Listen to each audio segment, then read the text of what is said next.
যদি বৃহস্পতির দশা চলে তাহলে সামান্য একটুখানি হলুদ গুঁড়ো তার সাথে জল মিশিয়ে হৃদয়ে, দুটো বাহুর স্থানে এবং কপালে হালকা টিপ দেবেন।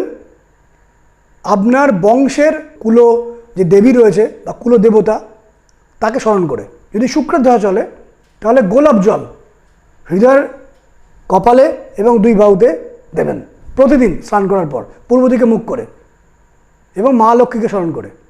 যদি শনির দশা চলে, শনির দশা চলাকালীন আপনি দুঃখ পাচ্ছেন, তাহলে কালো টিপ দক্ষিণাকালীকে স্মরণ করে কপালে, হৃদয়ে এবং দুই বাহুতে দেবেন। আর বাকি দুটো প্ল্যানেট রাহু এবং কেতু, যদি রাহুর দশা চলে তাহলে দেবী সরস্বতীকে চিন্তা করবেন এবং সাদা চন্দন দুটো বাহুর এই জায়গায়, হৃদয় এবং কপালে ছোট্ট টিপ দেবেন।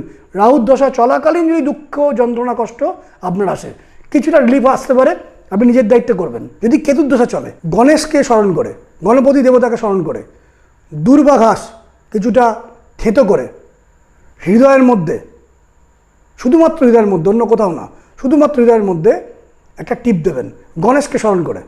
প্রতিদিন করবেন যতদিন দশা চলবে।